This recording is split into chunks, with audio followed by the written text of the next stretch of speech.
Oh no! It's Allie again. Oh fuck, here we go. Okay.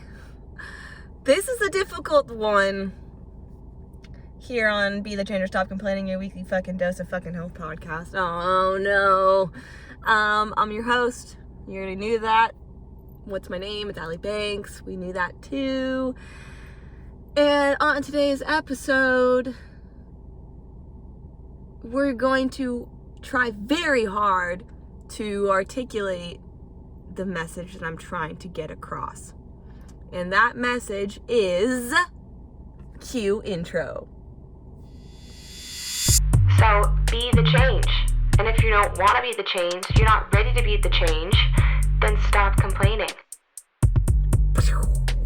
Welcome back post intro. So the message that I'm trying to get across here. So it's like, it's fulfillment, basically, kind of. No, yes, kind of. Okay, let me explain. So, okay, actually, I'm not going to tell you what I'm trying to say. I'm just going to say it. So, here's why I'm trying to say this. Actually, let me start off with a little anecdote, shall I? Okay, I think I shall. So, maybe it was last week or the week before. Without saying too much, because I'm not trying to get anybody in trouble, this thing happened at work where I accidentally got high, okay? Accidentally. Someone gave me a gummy. I thought it was a fruit snack. It's kind of a longer story than that, but that's all I'm going to tell you. Basically, I accidentally got high at work, okay? And I was freaking out because I don't do drugs. I have done drugs. I have smoked weed before, but it's been a very long time. So I kind of a little bit knew what I was in for, but I had never done an edible. And I don't know if you guys know this, I didn't. Edibles last a lot longer than just puffin'. Puff, give. That's a Friday reference. Never mind. Anyways, so I was high as balls for like 3 hours, and it was not good. So I started off with the paranoia, scared. I tried to walk to the bathroom, but the bathroom kept getting farther and farther away, and then I was afraid if I got to the bathroom, I was going to get lost, and I wouldn't be able to find my way back to my workstation, so I turned around and walked back to my workstation. I was freaking out. And then I ended up, painting. This guy was like, I told him what was happening. I was like, I need help. He was like, okay, you're going to come over here, you're going to spray with the paint spray gun, okay? And I'm not going to explain what that means. All it means is that I was painting, okay? And so I started painting, and I got into, the happy stage of the high, and I was like, oh my god, I'm the best painter in the whole world. I'm going to be so good at this. This is my whole future. I'm so excited. I love painting, blah-da-da-da-da. I love everyone. I love everything. Oh my god. I was in, a state of fucking the most happy love unicorns, rainbows of ever, okay? And then, you come down, and it's over. And so, I had called my dad when it first happened, because I was freaking out. And he was like, relax. You gotta get through it, da-da-da. So when I got home, I was talking to my parents about it.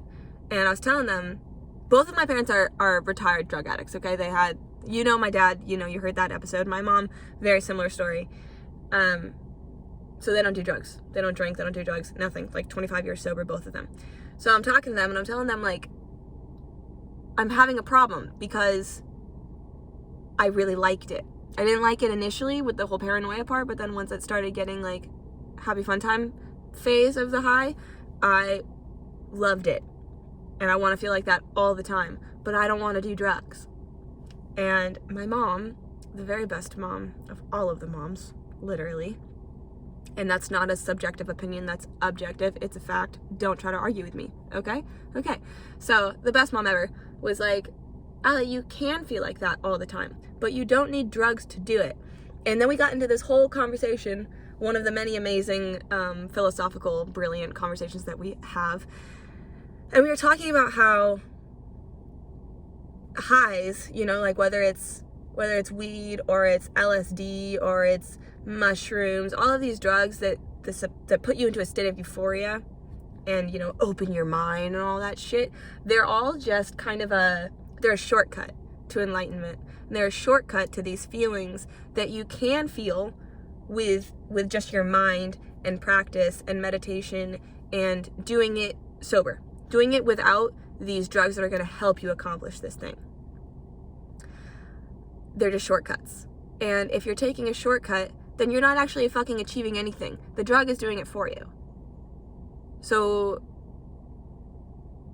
it doesn't mean nearly as much as it would mean had you put in the work and the time and the effort and the energy to become a person that can feel this euphoria and this happiness through only yourself, if that makes sense.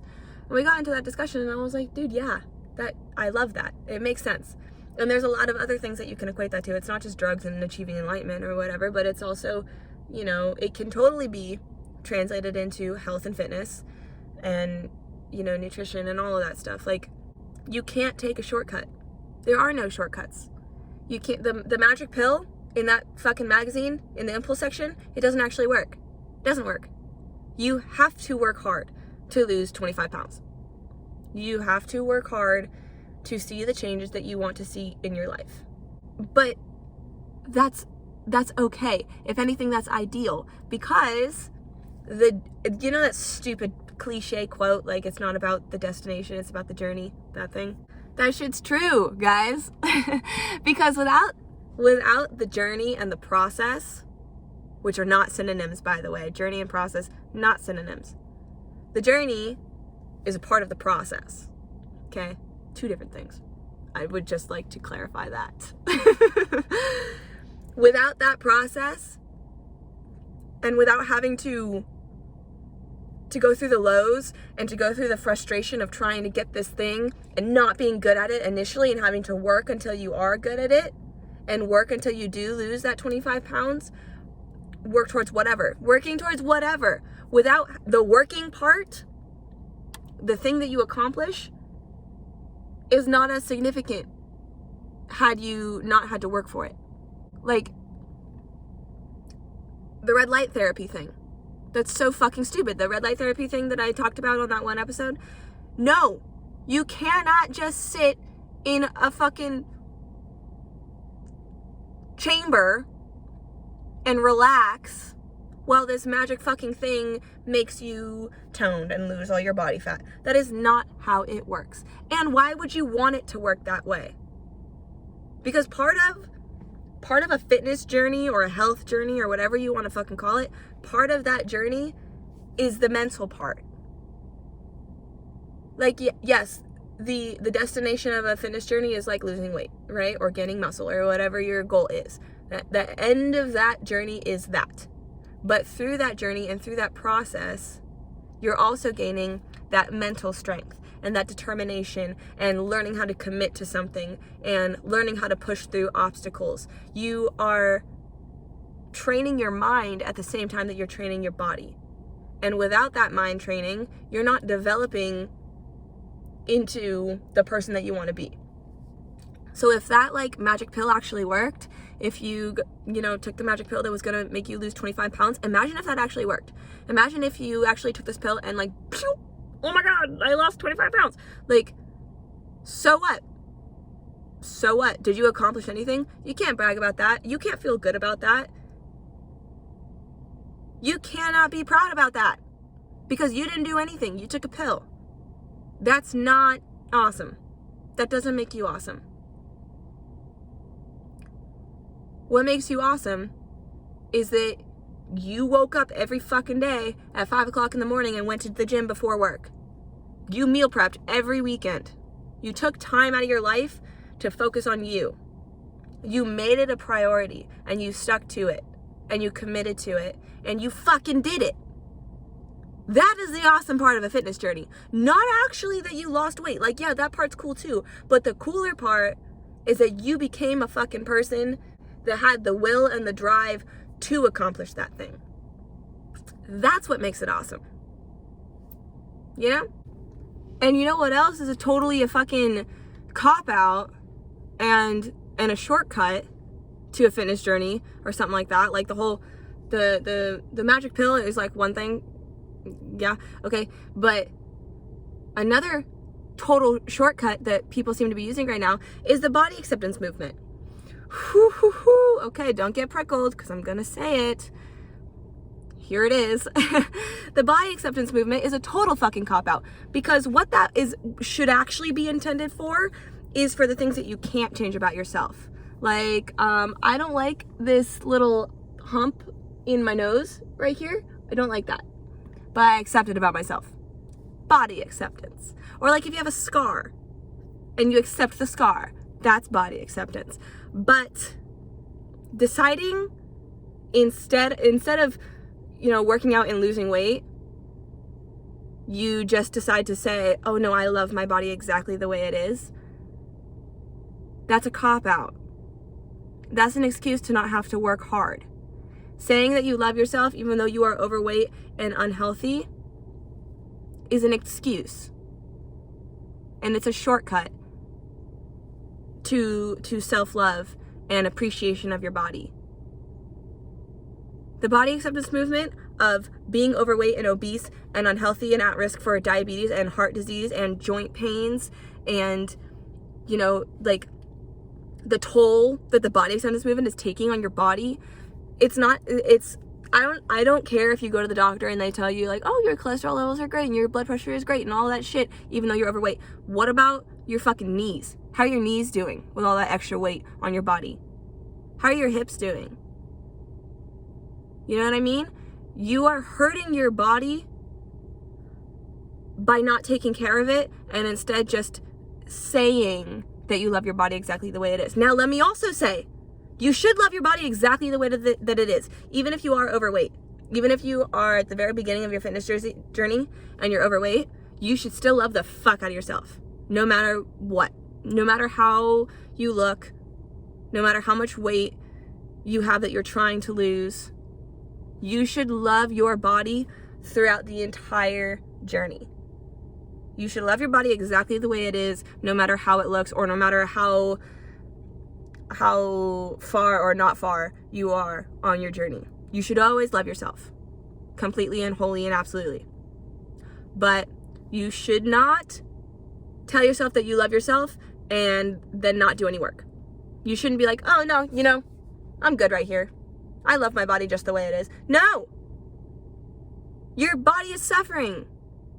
Your body is suffering. You need to take care of your body.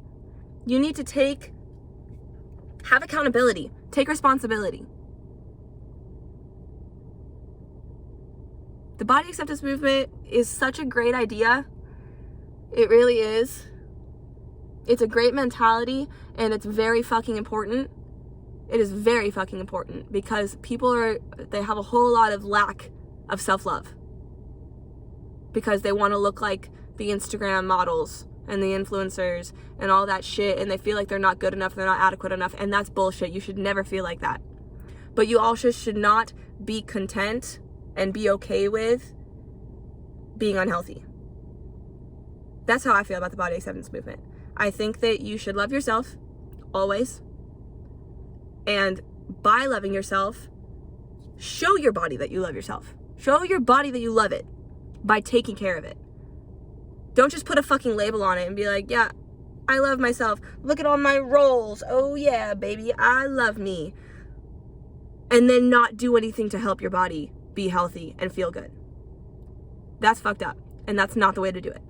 Okay? So without the journey and without the ups and downs, like you need the ups and downs. You need the parts that are bad and the parts that are sad. And this applies to life. This applies to all of the life. Because Okay, there's a book. It's called Brave New World by Aldous Huxley.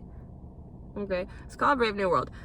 Very brief synopsis. It's like a utopian society and they have no pain, no suffering, no sadness ever, blah, blah, blah. What do they do? There's like, it's all pleasure. It's just the whole society is pleasure all of the time. And then there's like the savage society that lives outside of the utopian society. That savage society is like regular. It's like us, okay? Regular people society. But they call them the savage society, I think. I don't remember. I read it in high school. It's a long time ago. But the message stuck with me. Anyways, this one little boy from the savage society somehow ends up in the utopian society. And I don't remember why. But he ends up over there. And he's like, wow, this is amazing. This is so happy. Oh my gosh. And he loves Shakespeare. And he loves love. You know, because like tragedy and romance and all that shit from Shakespeare, blah, blah, blah. And I think he falls in love with like a chick from the Utopian Society. And he's like, I love you. And she's like, I don't know what that means. And he's like, well, what do you mean? And he's like, well, don't you know about Shakespeare? And she's like, I don't know what that is. She doesn't know any of this shit. And so he's like mind boggled. And he's telling her about Shakespeare. And she was like, why would anybody want to feel like that ever? That's stupid. No, I don't like that at all. And he's baffled because he's like, but you need the tragedy to understand the happiness. Like if you never have tragedy, you never have sadness, you never have suffering, you never have pain, then you can't know what happiness is. And that's exactly what's happening in this utopian society, is they're constantly just in a state of mainline. They're just mainlined constantly, you know, like on a flat line. Not mainline, it's flat line. I don't know what mainline even means. I meant flatline. Anyways, they're in a state of flatline because they don't know what downs are, so they can't know what ups are. You know what I mean? Do you know what I mean? See, and it's hard for us to even comprehend that because we know what downs are and we know what ups are. But imagine a world where you don't know what downs are. You can't possibly know what ups are.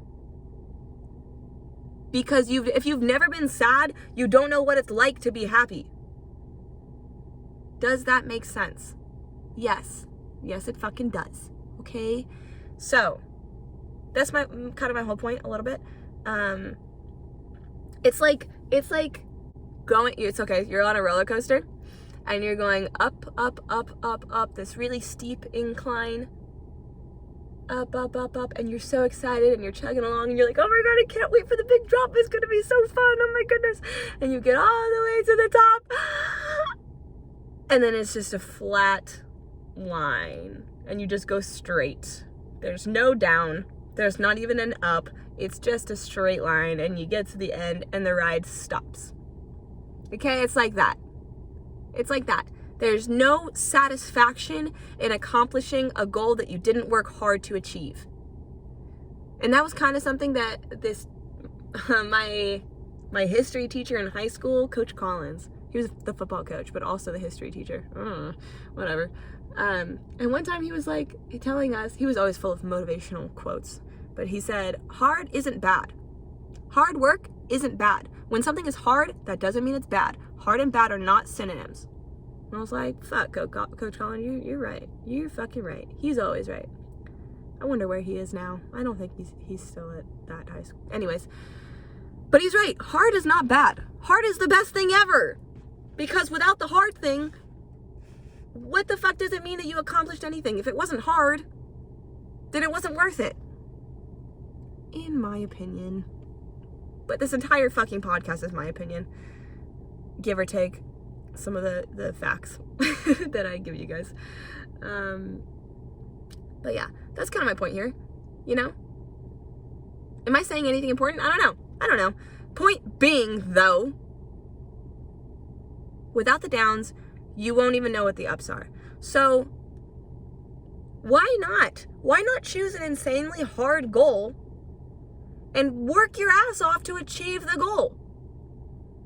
I really do believe that everyone wants to feel fulfilled and accomplished and proud of themselves. I think that's something that everyone wants to experience. Because that's like the truest form of happiness. So here's like a little shift in your perspective about working out and stuff. It's hard, but you should love the fact that it's hard, because if it's hard, that means that once you fucking accomplish your goal, once you get through the process and you get through the journey and you accomplish that thing that you've been trying to accomplish, you'll feel fulfilled and you'll feel accomplished and you'll feel fucking so proud of yourself for doing that thing.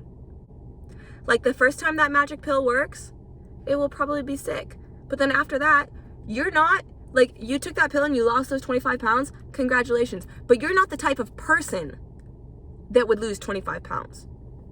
You're still the same person that wouldn't control themselves at the grocery store and load up your shopping cart with shit that isn't good for you. You're still the type of person that won't wake up early and go to the gym and put in the work to accomplish that thing. you're still that person who was 25 pounds overweight. Because you didn't do any of the work to achieve that goal. You just took a pill. So was it even worth it? And you're going to be like, yeah, I'm 25 pounds skinnier. Duh, it was worth it. No, though. Like, congratulations, you're 25 pounds skinnier. But you're still you. You didn't do any work. You didn't do any of the work to accomplish that thing. So you're still the same person that will probably do it over and over again and have to keep taking that pill. My phone overheated. Woo! It could also be like another example of what I'm trying to talk about is like drug addiction. If you decide, okay, like if a drug addict decides I want to get sober now, they got to go through some serious fucking withdrawals from that drug. Like so I have a lot of experience with heroin addicts, and when they decide to get clean, oh my God, the withdrawal symptoms are horrible. They get horrible muscle cramps and they can't sleep and they throw up and then they have a fever and like it's really bad and it's horrible. And so 9 times out of 10, they're like, fuck this is way too hard, and they take the drugs again and then they never get clean. So when you meet someone who is actually clean, like my parents didn't do heroin, but other drugs. When you meet someone who's actually gotten clean from drugs, that is a very fucking impressive person, and you should hope that you get to know someone like that, because they had to go through some major fucking shit to get off of those drugs, because it's a painful journey. And once they do, they never want to touch drugs ever again, because they know what it feels like to get off of those drugs again. And they also know how horrible it was when they were doing the drugs, but that's not my point. The point is, getting off of the drugs is hard, but it's worth it, because now they're sober and they get to live a normal life and they don't have to depend on these horrible drugs that were ruining their lives in the first place. Right? So it's kind of like that too. Everything I'm talking about right now is kind of almost why I started the podcast to begin with, and why the name is what it is. Like, be the change or stop complaining. Be the change that you want to see in your life. Do the work that it takes. Go through that process and take that journey. And if you're not willing to do that, then shut the fuck up. Don't complain about how your life looks if you're not willing to do what it takes to make your life look different. Like, everyone wants to complain about politics and about things that are bad in their lives, and poor me and poor this, and everything's fucked up. And I'm like, do you have a solution? And they're like, no. I'm like, then shut the fuck up. I don't want to hear all of your complaints.